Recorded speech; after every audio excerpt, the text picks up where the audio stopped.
Abran su Biblia, por favor, en Gálatas 1, versículo 10. Gálatas 1:10. Vamos a continuar con nuestra serie que acabamos de iniciar, la reunión pasada. La serie se llama El verdadero evangelio. Y el título o el tema de esta mañana es con interrogación, así preguntando, de una manera así como irónica: ¿iglesias al gusto del cliente? Así se llama. ¿Iglesias al gusto del cliente? Vamos a ver Gálatas 1:10. ¿Ya lo tiene? Voy a leer, usted me sigue ahí. Dice: pues busco ahora el favor de los hombres o el de Dios. ¿O trato de agradar a los hombres? Pues si todavía agradara a los hombres, no sería siervo de Cristo.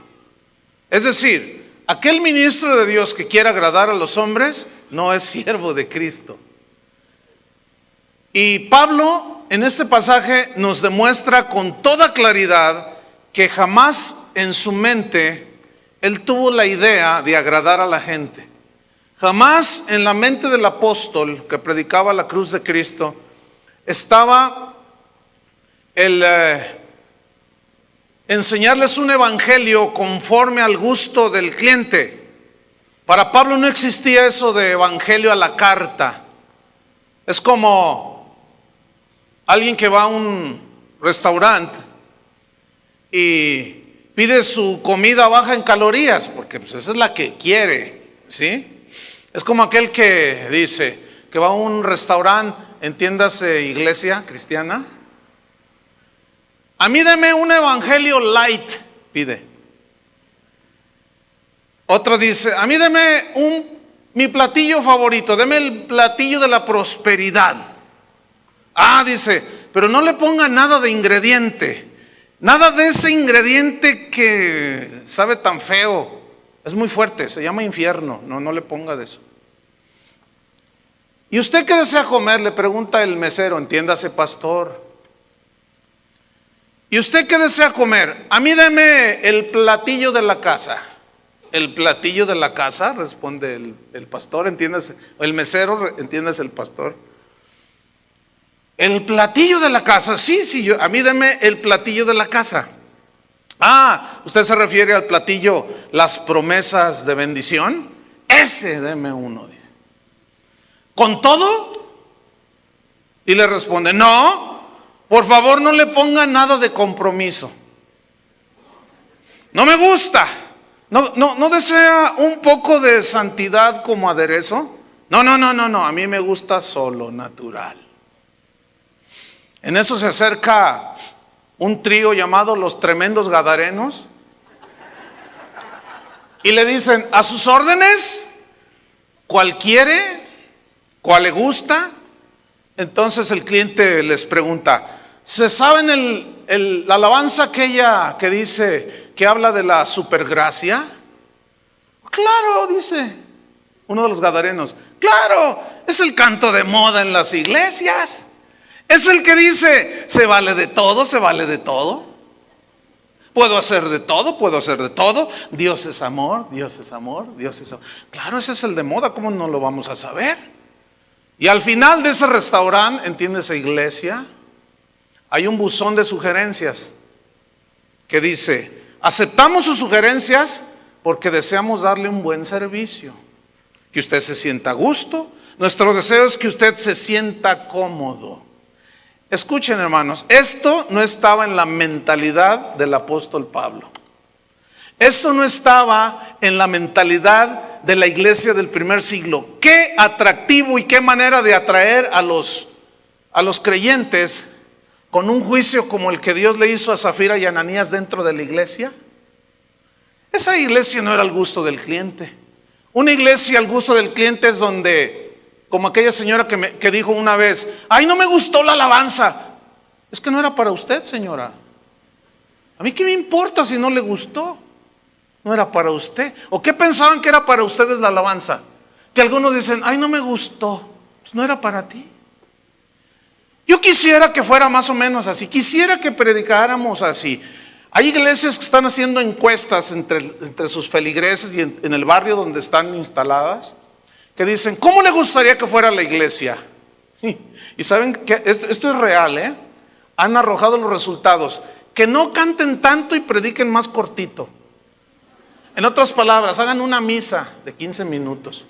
Y a eso añádele que llegas faltando 3 minutos para acabarse. No, pues olvídate. Llegas a la pura bendición. No. Miren, bueno, ahora en la Biblia, una historia de una iglesia que vivía en el desierto. Estaba situada en el desierto. Y esta iglesia se llamaba Iglesia Cristiana El Becerro de Oro. Así se llamaba esa iglesia. Y vamos a abrir la Biblia en Éxodo 32. Busque Éxodo 32. Ahí en su Biblia. Le aseguro que trae capítulo 32. Aunque algunos tal vez quisieran arrancar esa hoja de la Biblia. San Pablo dijo a los corintios que esas cosas, refiriéndose a ese capítulo, se escribieron para nuestra enseñanza, para nuestra amonestación, para que nosotros no caigamos en semejante ejemplo de desobediencia. Ahora, ¿ya lo abrieron en 32? Ok, ahí déjenlo. En el capítulo 20 de Éxodo, no lo busque por supuesto, ahí Moisés baja del monte y les dice el mensaje que Dios le había dado a Moisés. Y le dice, diles esto, no tendrás dioses ajenos delante de mí. No te harás imagen de ninguna cosa que esté en el cielo, en la tierra, bajo la tierra. No las honrarás, no te inclinarás a ellas, porque yo soy Jehová tu Dios, fuerte y celoso, que visito la maldad al que tal hace, y sobre sus hijos aún llevan las consecuencias. Eso fue en el capítulo 20. Después Moisés vuelve a subir al monte donde él tenía encuentros con Dios. Y mientras él estaba allí, llevó al joven Josué junto a él. Josué era un joven aprendiz al ministerio. Finalmente Josué fue el que introdujo a los israelitas a la tierra prometida. Pero entre tanto que él se fue a buscar a Dios, dejó de encargado a la congregación, a la iglesia cristiana, el Becerro de Oro. Dejó encargado a Aarón, su hermano. ¿Quién era Aarón? Aarón era el sacerdote, el que entraba al tabernáculo que Dios había diseñado. Ellos lo habían construido. Y él era como el puente, como el que ligaba a Dios con el pueblo. Eso es lo que hacía Aarón. Era un sacerdote, era un líder, era el que de alguna manera dirigía al pueblo de Dios, a la iglesia en el desierto. Y vamos a ver, es lo que sucedió en el capítulo 32. ¿Ya está listo? Ok. Dice allí, viendo el pueblo que Moisés tardaba en descender del monte, se acercaron entonces a Aarón. Viendo el pueblo, la gente, la iglesia, comenzó a ver que se tardaba Moisés. Y fíjese lo que le dijeron. Levántate, Aarón, haznos dioses que vayan delante de nosotros, porque este Moisés, el varón que nos sacó de la tierra de Egipto, no sabemos qué le haya acontecido. El pueblo, la gente, comenzó a decir, oye, pues, hace falta un poco de acción aquí en la iglesia, ¿no? ¿Te parece? Pues no está el pastor principal, pero está Aarón, uno de los pastores. ¿Qué te parece si vamos y le decimos que nos haga dioses? ¿Qué les parece? Y consultaron entre ellos y dijeron, pues vamos, porque ya se tardó Moisés. Y dice Pedro el apóstol que algunos tienen por tardanza la segunda venida de Cristo. Y comienzan a inventar una de cosas y comienzan a fabricarse dioses para sí mismos. Y como ya se tardó 2000 años Jesús en venir, hay predicadores ahorita que dicen que Jesús no va a volver otra vez. Así lo están predicando según ellos. Entonces dice que se acercaron entonces a Aarón, al sacerdote, al pastor, al líder, al encargado en ese momento, y le dijeron, levántate y haznos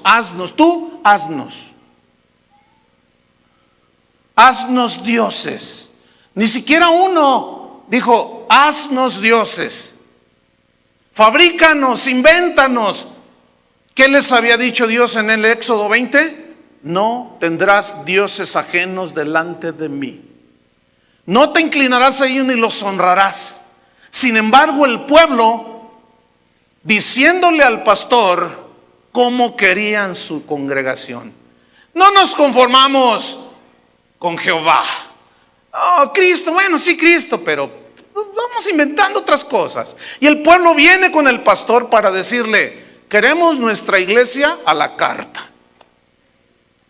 Y Aarón consciente y dice: pues sí, miren, para que no se me vayan, porque si se me van los diezmos, pues hay que congeniarnos con ellos. ¿Qué dijo Pablo? Si yo agradara a los hombres, no sería siervo de Cristo. Los pastores estamos para hacer la voluntad de Dios y agradarlo a Él, no a ustedes. Y el evangelio de moda que está ahorita es el evangelio de pídalo conforme a su gusto, conforme a usted quiere. Y debo decirles que el evangelio no es como la constitución política de los Estados Unidos mexicanos, que cada legislatura que entra le corta, le mocha, le añade, le suprime, le agrega, y ya está toda así la pobre. Discúlpeme, la palabra de Dios no es la constitución de un país. La palabra de Dios no cambia. La palabra de Dios, el cielo y la tierra pasarán y su palabra nunca pasará. Esa es la palabra de Dios. Entonces le dicen: haznos dioses que vayan delante de nosotros. Fíjate, que nos dirijan, porque no nos basta con Dios. La guía del Espíritu Santo, no. Yo quiero a alguien verlo y que me diga qué tengo que hacer. Cuando la gente viene conmigo y me dice: pastor, dígame qué tengo que hacer. No, yo no te voy a decir qué tienes que hacer. Yo nomás te voy a decir esto y les doy ciertos consejos, pero tú busca a Dios y Dios te va a decir qué hacer. Pues ¿quién soy yo para decirte qué hacer? ¿Qué no dice la Biblia que los hijos de Dios somos guiados por el Espíritu Santo?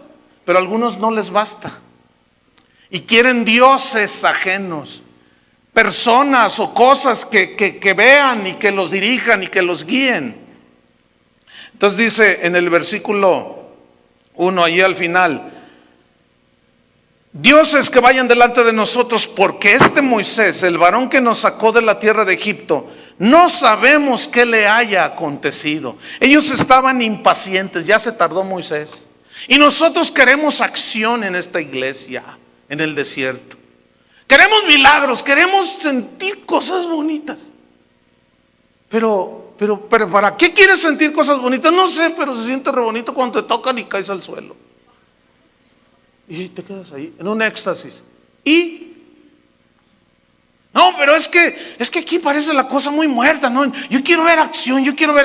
Pero espérate, la guía de Dios ahorita es esta. No. Haznos dioses.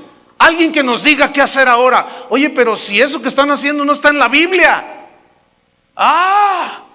¿Cuál ex candidato presidencial? Al diablo con las instituciones. Imagínate al diablo con las instituciones. Pásate los altos, te llega un agente, acaba de cometer una infracción. Al diablo con las instituciones. Qué barrabasada, dijo ese tipo. Pues déjenme decirles una cosa: hay pastores que eso han hecho. Al diablo con la Biblia. No te dicen al diablo con la Biblia. ¿Me explico? No te dicen al diablo con la Biblia. No, simplemente la hacen a un lado. Oye, pero la Biblia dice esto. No, pero nosotros creemos esto.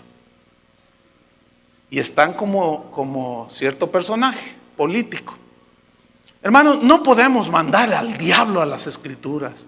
No podemos mandar por un tubo, así mexicaneando, la palabra de Dios. Pues ¿saben qué hizo Aarón? Mandó al diablo la palabra de Dios. Enseñanza. ¿Podemos los ministros de Dios desviar al pueblo? Respuesta: sí. Sí. Si nosotros dejamos la Biblia. Entonces dice allí en el versículo 2: y Aarón les dijo: ok, pues al gusto del cliente. Iglesia, al gusto del cliente. Ok, apártenme los zarcillos de oro. Tiene que ser fino el asunto. Que están en las orejas de vuestras mujeres, de vuestros hijos y de vuestras hijas, y tráiganmelos. Entonces todo el pueblo apartó los zarcillos de oro que tenían en sus orejas y lo trajeron a Aarón. Y él los tomó de las manos de ellos y le dio forma con buril, con un cincel lo formó. E hizo de ello un becerro de fundición. Es un mono, un becerro de oro, hermano. Escúchame bien. Hay gente que piensa que porque alguien le pide dinero, escúchenme bien, todos los que piden dinero en la televisión, predicando así, que denme, que no sé qué, quiere que Dios lo bendiga, traiga 100,000 pesos, ¿quién quiere dar 100,000 pesos? Tráigalos aquí. Esos son a los que Pablo se refería como obreros fraudulentos. Pablo decía a los corintios: yo no busco lo vuestro, sino a vosotros.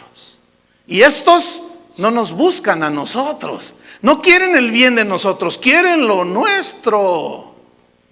Escúcheme bien, hay gente que da y cree que le está dando a Jehová Dios, al Padre, y le está dando al becerro de oro. Porque todo aquello que es manipulado para sacarle a la gente y usted lo da, eso es darle al becerro de oro. El que entienda, que entienda. No todos tienen el entendimiento abierto. Entonces dice que le trajeron y lo tomó ese oro, esa ofrenda de oro, y le dio forma e hizo un becerro de fundición. Entonces, versículo 4, dijeron: Israel, pueblo de Dios, iglesia del desierto, tu nombre será desde ahora iglesia cristiana, el becerro de oro. Entonces dijeron: Israel, pueblo de Dios, estos son tus dioses que te sacaron de la tierra de Egipto. Ok, vamos a hacer una reflexión a este versículo. ¿Quién los sacó de Egipto? ¿El becerro ese? Fíjese lo que hizo Israel. Comenzó a atribuirle al becerro que el tal los había sacado de la esclavitud de Egipto. Escúcheme bien, cuando nosotros comenzamos a atribuirle a la gente lo que hace Dios, ya los hicimos becerros de oro. ¿Me está entendiendo? ¿A quién se le ocurre un eslogan que dice que el hombre que ha tocado y sensibilizado a millones con su talento? Explíqueme. ¿Tendrá sustento bíblico eso? ¿De dónde? ¿A quién se le ocurrió? Saben, hermanos, el que entienda, entienda. Estas cosas se escribieron y se repiten desgraciadamente. No podemos atribuirle a un hombre que ahora nos toca con su don, por el amor de Dios. Por más ungido que esté un hombre de Dios, una mujer de Dios, por más rimbombante que sea la profecía y retumbe el auditorio, jamás debemos atribuirle a ningún hombre lo que Dios hace. ¿Quién murió en la cruz? Porque hay gente, fíjese, yo conocí a unas personas que dijeron: nosotros estamos dispuestos a dar la vida por nuestro pastor, Y su pastor es de los más fraudulentos que hay. Estamos dispuestos a matar, incluso dijo uno de ellos. Y dije: ay, aguas con estos. Israel, estos son tus dioses. O sea, ¿cómo es posible? ¿Hasta dónde puede rayar la idolatría de gente que dice que es cristiana? Les ofende que toquen a los becerros de oro, pero no les ofende las burlas que hacen y el pisotear la sangre de Jesucristo. Eso no les ofende, pero sí les ofende que les toquen sus becerros de oro, que ellos mismos se fabricaron y que ellos mismos no hacen nada por desmentir. Yo no los toco, es el Espíritu Santo el que los toca. Ahora resulta que nos tocan los hombres. Hágame favor. Nada más aberrante que eso. Dios, atribuirle, escúcheme bien, atribuirle a los hombres o a las cosas lo que Dios hace, eso es hacernos becerros de oro. Israel, estos son tus dioses que te sacaron de Egipto.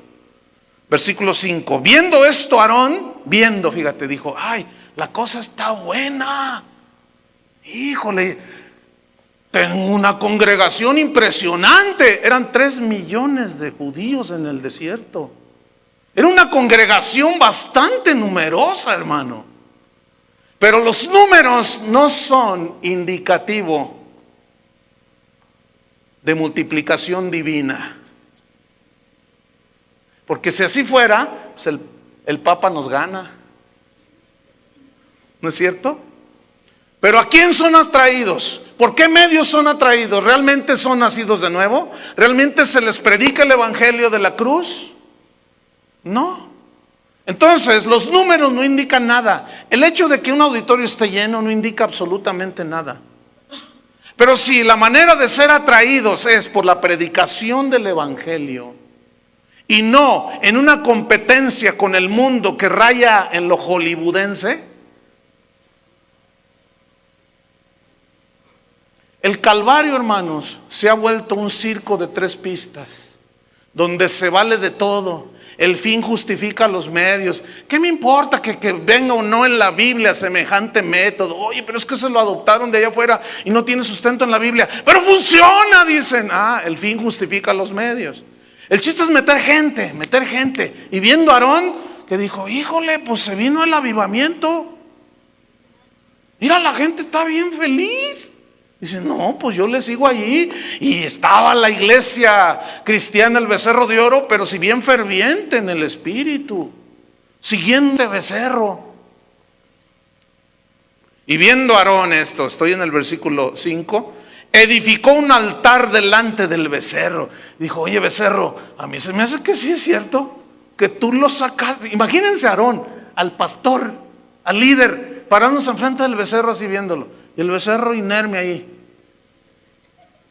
Ni mu decía. Ahí está el becerro. Y Aarón, oye becerro, se me hace que sí tienes poder. Porque mira, ve todos estos. Creen que tú los sacaste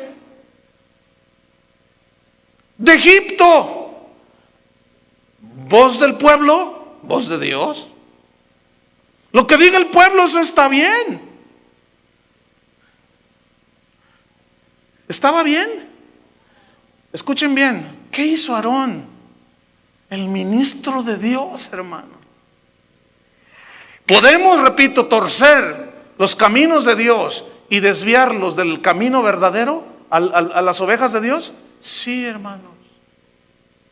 Por eso nunca me cansaré de repetirles, no se crean de todo lo que oyen y ven, analícenlo a la luz de las Escrituras. ¿Qué más dice? Edificó un altar delante del becerro. Dijo, no, te lo mereces, becerro. Pues te voy a edificar un altar. ¿Para qué sirve un altar? Para ofrecer sacrificios. ¿Y te vamos a ofrecer sacrificios? ¿Te vamos a ofrecer holocaustos? En Apocalipsis 11:1, no lo busque. El Señor le dice a Juan, mira, mide el templo, a ver si está hecho, la casa de Dios, conforme a mi diseño. Mide el altar y ve qué sacrificios son los que se están ofreciendo. Porque mucha gente cree que le sacrifica a Dios alabanza y le está sacrificando al becerro de oro. Porque le atribuyen a los seres humanos, a los que son polvo, lo que solo Dios puede hacer, hermanos.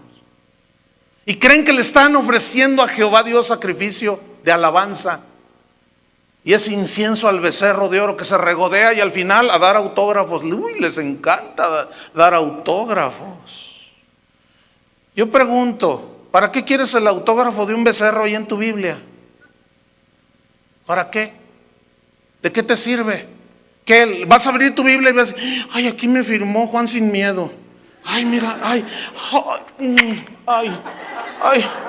¿O qué? ¿Vas a arrancar la hoja y la vas a poner ahí en un cuadro y coleccionas los autógrafos de los cristianos de la farándula cristiana?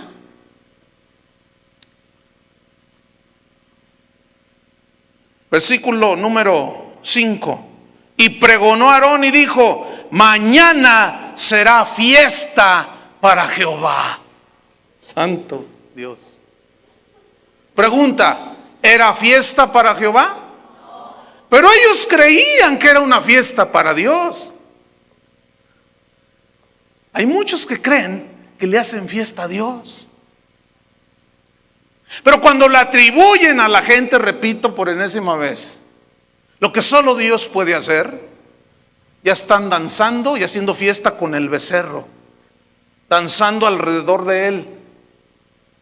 Hagamos fiesta para Jehová. Esta palabra fiesta en el hebreo significa vamos a divertirnos, vamos a pasarla bien aquí en la iglesia. ¿Cómo la ven?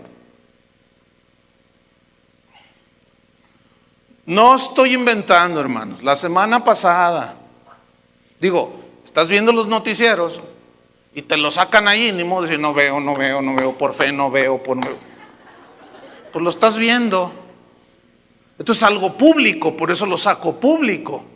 Pero el que va a dar el concierto en la Plaza de Toros del Progreso dijo: vengan al concierto, nos vamos a divertir, dijo. O sea que ahora ya es a divertirse.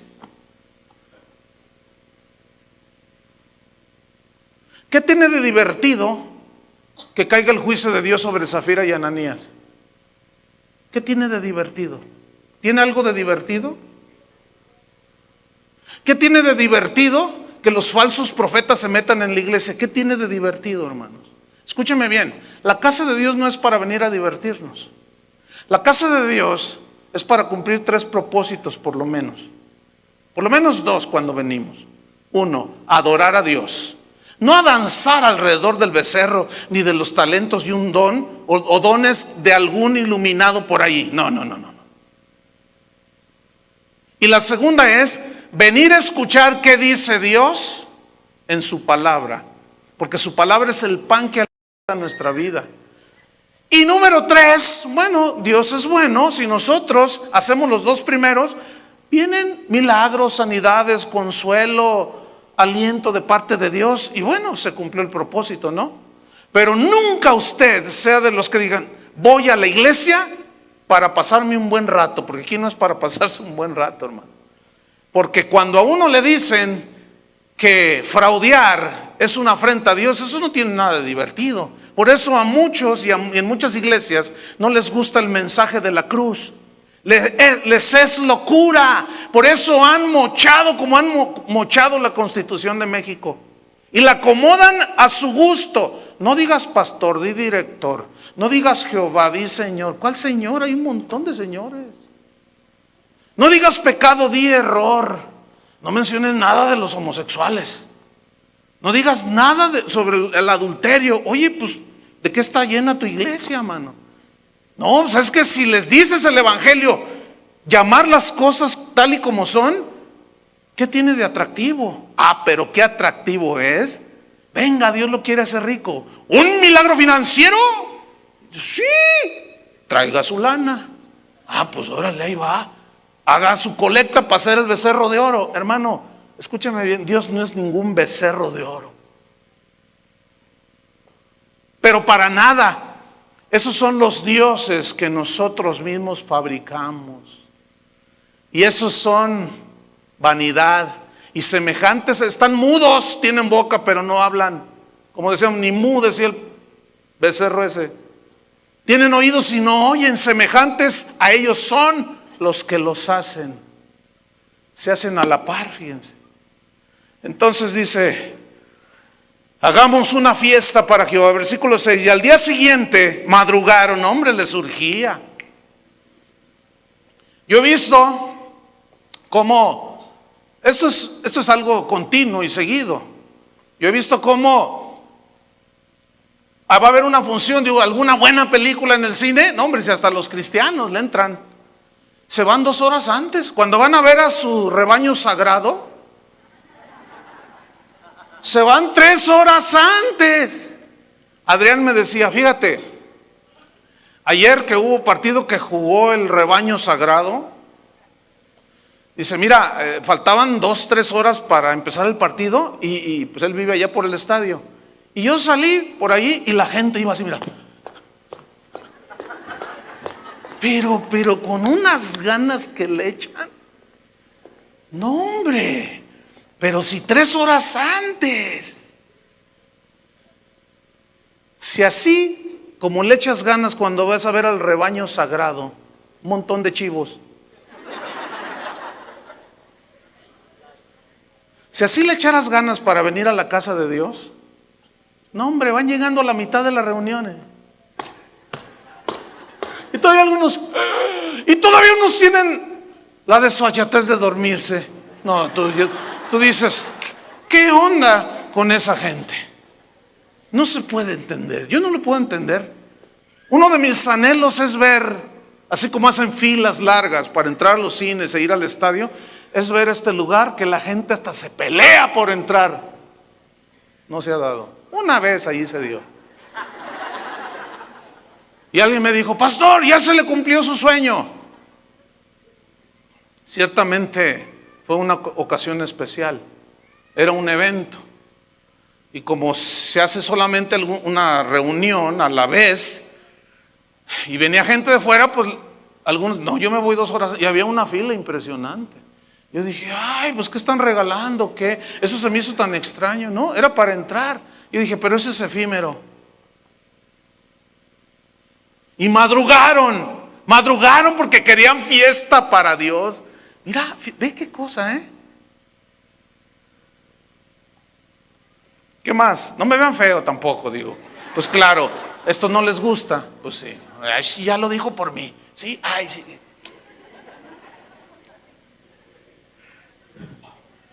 ¿Sabes qué? Sí, lo dije por ti.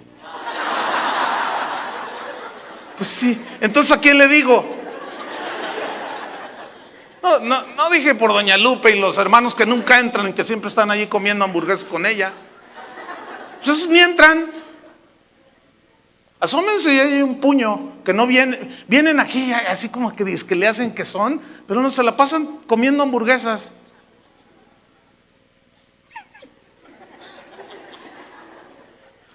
Espero que quiebre el negocio de doña Lupe.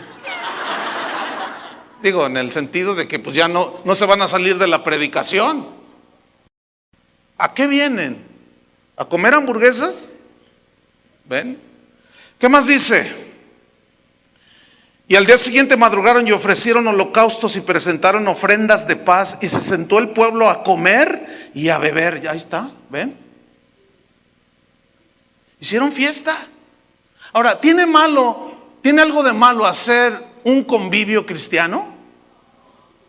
Escúcheme bien, no, porque los primeros cristianos dicen que perseveraban en la doctrina de los apóstoles, en el partimiento del pan y en las oraciones.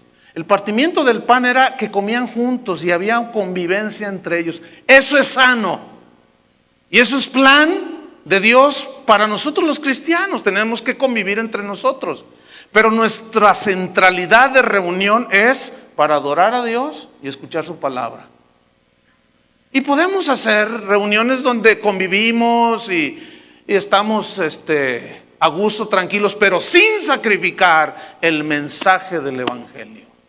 Ese es el meollo de este asunto. ¿Qué más dice? Se sentó el pueblo a comer, a beber y se levantaron a regocijarse. Ese verbo, regocijarse, es una palabra hebrea que significa reírse a carcajadas, pero de una manera desaforada.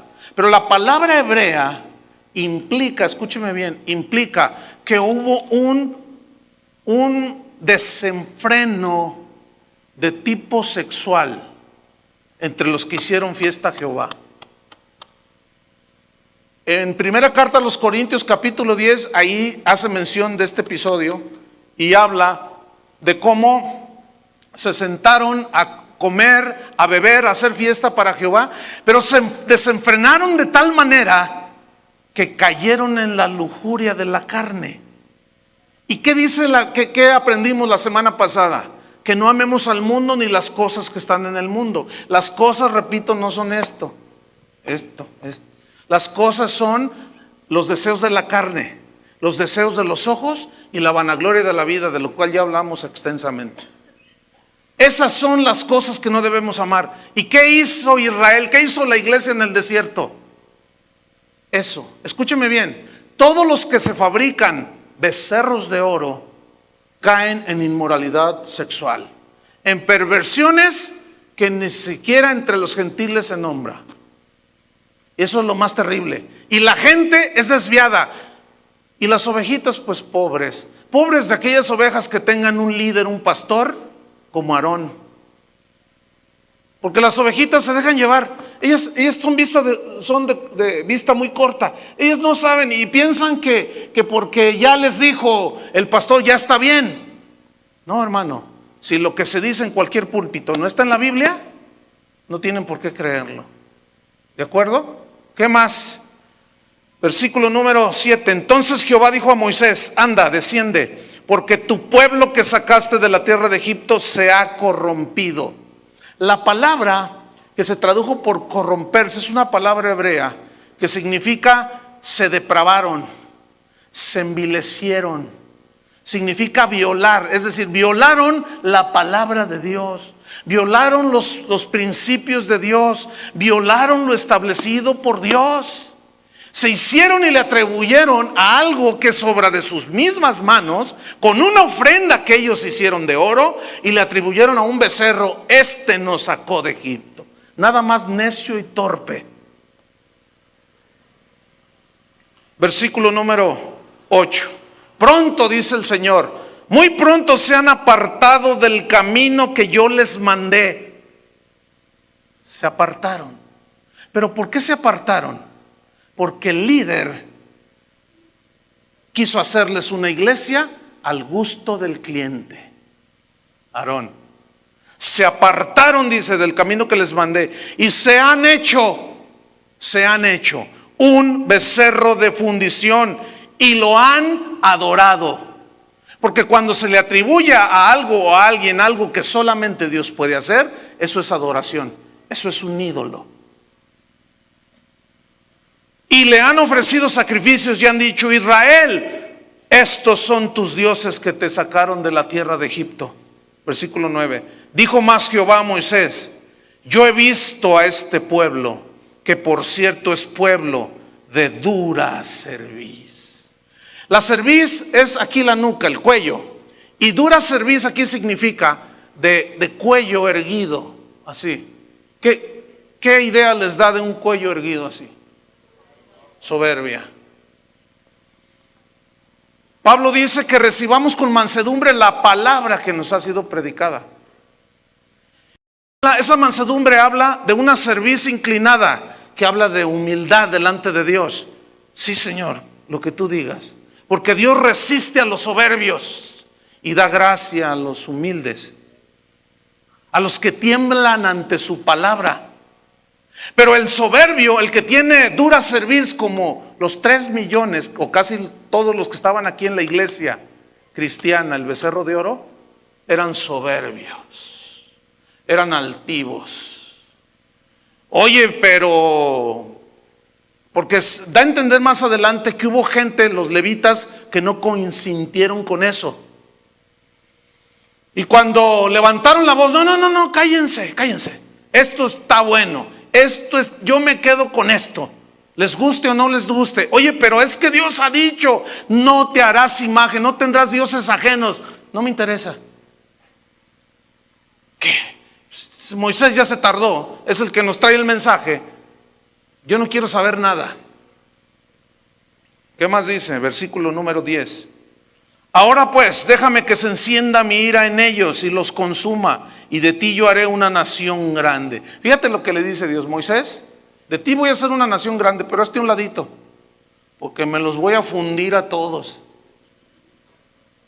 Y a continuación viene uno de los pasajes más extraordinarios sobre el tema de la intercesión. Sobre este tema de la oración a favor de otros para que el juicio de Dios se detenga y la misericordia de Dios salga por delante. Eso no significa que no llegue el juicio, sino que lo retarda. dándole oportunidad a la gente a que se arrepienta.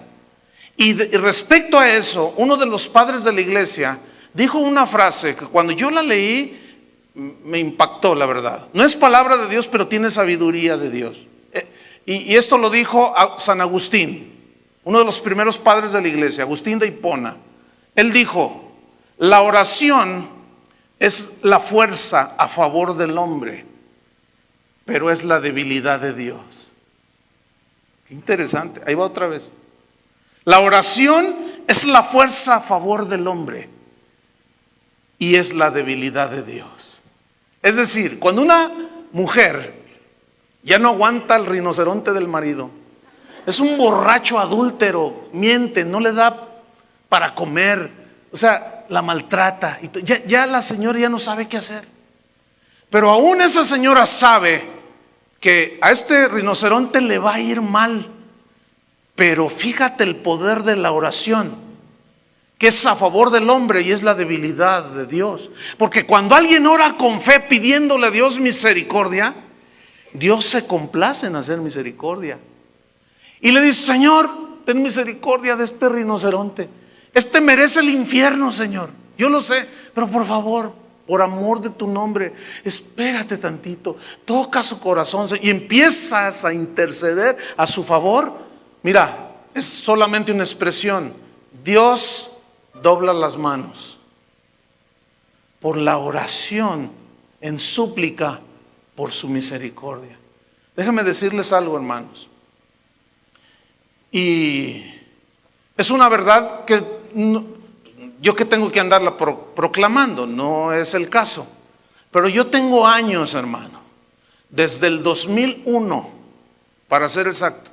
Desde el 2001 hasta el 2006, hasta el 10 de septiembre del 2006, yo tengo ya 5 años, escúcheme bien, orando para que Dios detenga su juicio sobre algunos de estos becerros que andan ahí bramando, ¿sí? Porque algunos de ellos fueron mis amigos, algunos de ellos yo los vi nacer en el ministerio. Algunos de ellos yo fui su consejero y en algunos otros fui su tutor. Entonces yo sé lo que hablo. Si no he dicho más cosas es porque Dios no me ha permitido que las diga, ni quiero decirlas. Pero yo sé lo que usted no se imagina, hermano. Ni por aquí le pasa a usted. Pero yo los tuve enfrente de mí a muchos de estos que hoy son becerros de oro. Y hablé con ellos y se los dije y les aconsejé, y mi esposa ahí está de testigo, y le dijimos una y otra vez, no hagas esto, eso no está en la Biblia. Y con la cerviz altiva mandaron a volar lo que la Biblia dice. Y déjeme decirle, con dolor de mi corazón, Dios lo sabe, que yo tengo 5 años orando. Algunos dirán: entonces ¿por qué tanto duro? ¿Y por qué le da tan duro si antes fue amigo de ellos? Precisamente, hermano, precisamente porque las fieles son las heridas del que ama. Porque los amigos no son para cubrir y tapar los pecados. Yo no quiero de esos amigos, hermano. Los amigos son para que te digan tus verdades, no para solaparte tus perversiones. Y desgraciadamente yo tuve que cortar con algunos de ellos. Así como cuando éramos niños en la escuela, ¿se acuerdan? En la primaria, córtala. Yo tuve que cortar, no porque yo pude haberme congeniado con ellos y solaparles y decir: bueno, mira, si eres lesbiana, bueno, pues ¿quién no tiene fallas? Si eres homosexual, pues ¿quién no tiene cosas raras? Entonces, no digo nada y ahí me la llevo. ¿Saben una cosa? No, hermanos. Servimos a un Dios santo. La diferencia está en que hay algunos como Aarón y otros como Moisés. Y los Aarones de este tiempo aquí solapan al pueblo y le dan el evangelio que a todos les gusta. El evangelio de la supergracia, donde tú puedes hacer y deshacer, no hay ningún problema. Si tú eres un tranza, un adúltero, un homosexual, una lesbiana, no pasa nada. La gracia de Dios es suficiente. aleluya, aleluya, y cada quien agarre la suya. No, pues eso le gusta a la gente, obviamente. ¿Sí? Pero hermanos, yo he orado por 5 años. Y ahorita estamos justo en el momento en el que nosotros, porque nuestro corazón es diferente a antes que no éramos cristianos. Ahora estamos justo en el momento en que tú y yo, en nuestro lugar secreto, en tu cuarto de oración, en tu momento de oración, ores por todos esos miembros de las iglesias que son las iglesias del becerro de oro. Que oremos por los becerros de oro. Que oremos por aquellos que los mismos cristianos han hecho dioses y les atribuyen ahora a ellos, que los toca, que los bendice, que los transporta al tercer cielo. Ahora es cuando tú y yo debemos de orar. Yo tengo 5 años orando.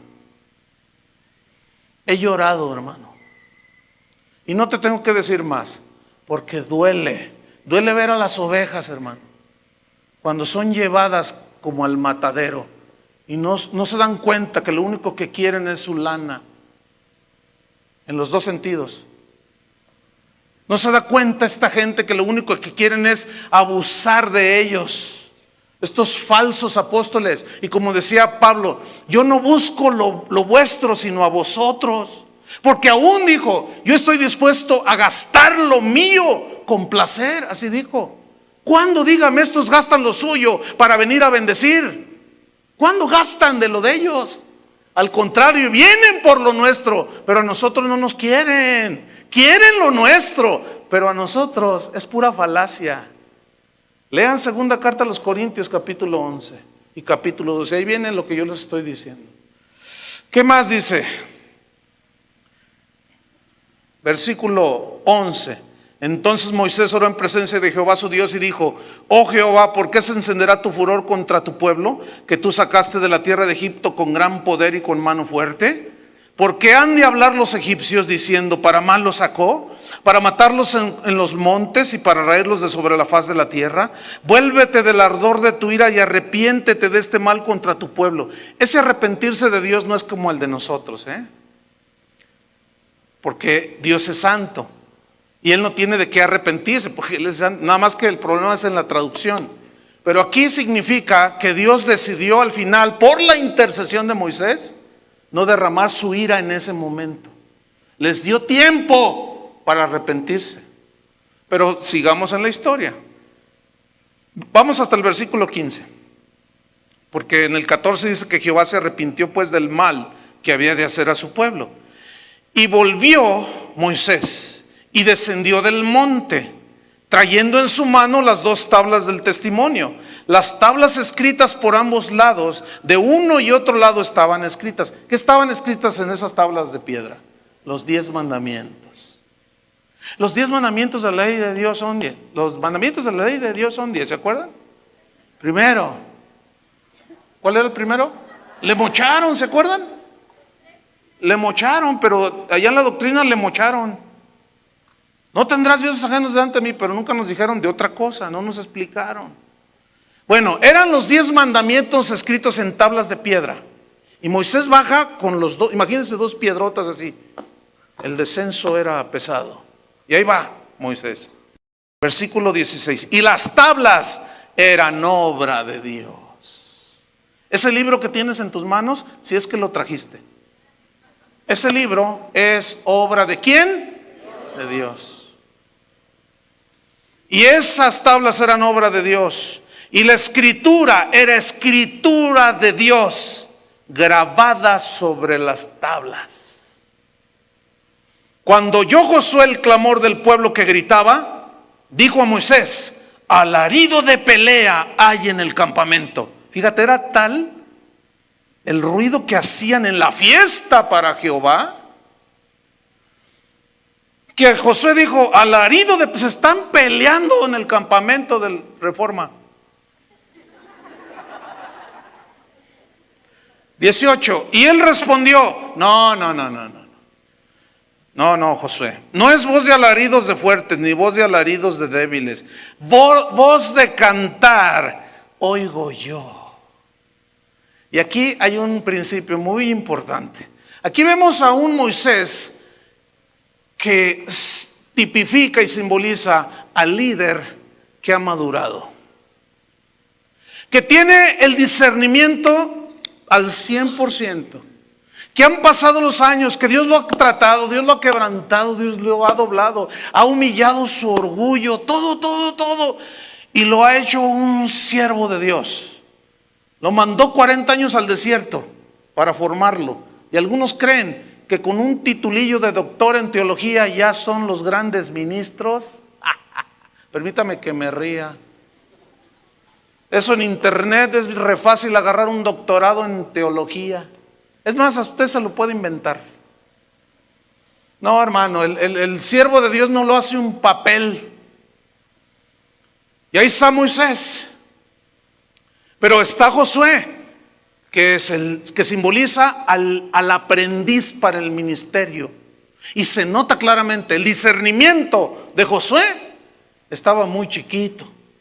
Se están peleando. Y Moisés le dice, no, están cantando. Que no, Moisés. Se están agarrando a golpes. Que no oyes. Fíjate, la fiesta parecía un concierto de rock. Alaridos y gritos y todo por allá. Y Moisés le dice, no, Josué, voz de cantar oigo yo. Porque Moisés ya era un hombre experimentado. Y aquí está el principio. Todo aquel que es llamado al ministerio debe de crecer junto a un hombre de Dios. Debe de tener un tutor. Debe de tener a alguien que lo dirija, que lo aconseje, que lo ministre, que le diga cómo es el camino de Dios. Yo no creo en esos pastores maruchán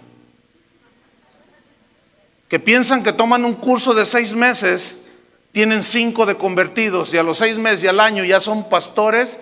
Eso es antibíblico, hermanos.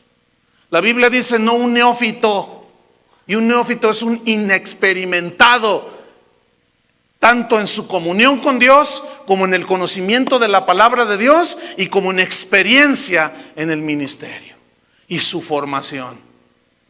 Entonces, pobres de aquellas ovejas que están bajo un liderazgo de ese nivel, pobrecitas. Ahora tú dices, bueno, entonces ¿cuándo empieza uno? Bueno, uno empieza, pero déjame decirte, tienes que tener un tutor.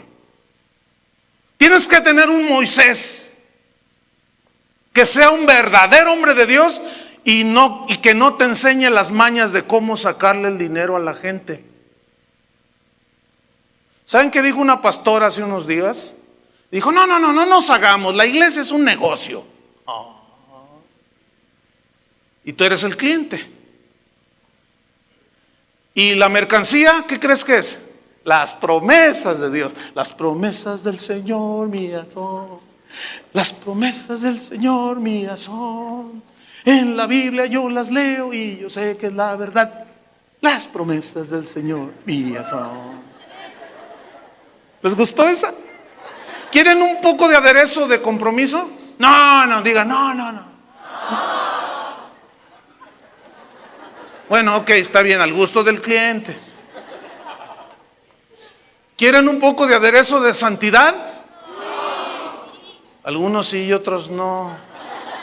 Bueno, ya trataremos de acomodarlos. Si usted quiere tener un amante por allí, no se preocupe, mire. Aquí no vamos a decir nada que lo ofenda. Nunca lo vamos a confrontar. Se lo dejamos al Señor. ¿Verdad? Porque nadie es nada para juzgar a nadie. No juzguéis para que no seáis juzgados. Porque con la misma vara que mides serás medido. Entonces, como no podemos juzgar, pues no se preocupen, hermano. No les vamos a decir nada. Mira, tú puedes ser lesbianita. No pasa nada. Aquí en esta iglesia se vale de todo. Esa es la iglesia del becerro de oro, hermanos. Y esta no es una iglesia del becerro de oro. ¿Qué más dice? Vámonos ahí. Dice, versículo 19, y aconteció que cuando él llegó al campamento, o sea, Moisés y Josué, y vio el becerro, dijo, ¿y este concierto?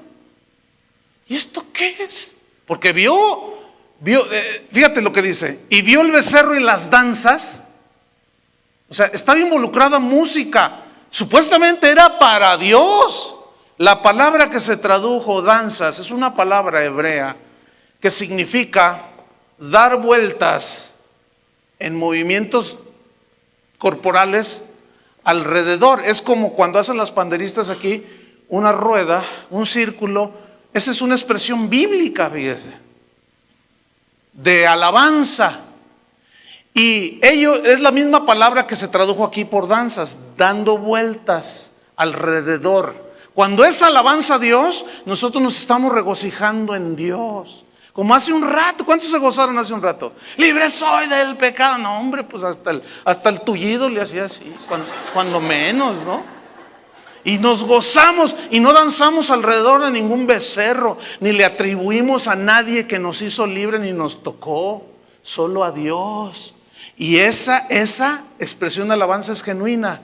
Pero ellos estaban danzando alrededor ¿de qué?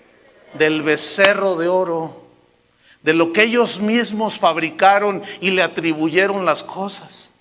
Y cuando Moisés ve esto, dice, ardió la ira de Moisés. ¿Quién lo entiende a Moisés? A ver, ¿cómo está esto? Primero le dice a Dios, aplácate Dios, no te enojes con tu pueblo. Y luego él se baja y los ve y se enoja él. El problema está otra vez en la traducción. La ira de Moisés allí significa en el hebreo el celo. El celo de Moisés por lo santo.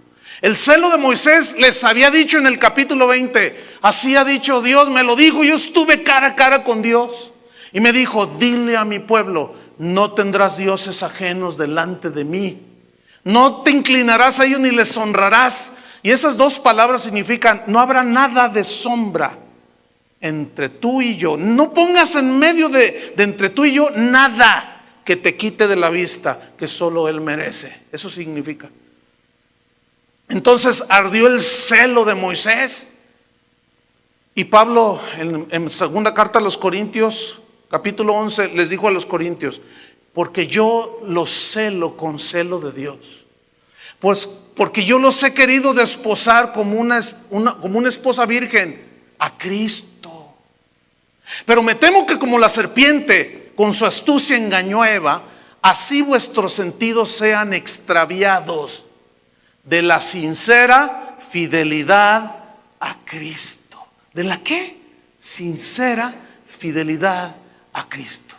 Los que danzan alrededor de los becerros pueden ser sinceros, pero no es sinceridad a Cristo. Eso es muy diferente. Y ardió la ira de Moisés. El celo de las cosas de Dios le consumía. Y viene a mi mente el pasaje cuando Jesús entró al templo, ¿se acuerdan?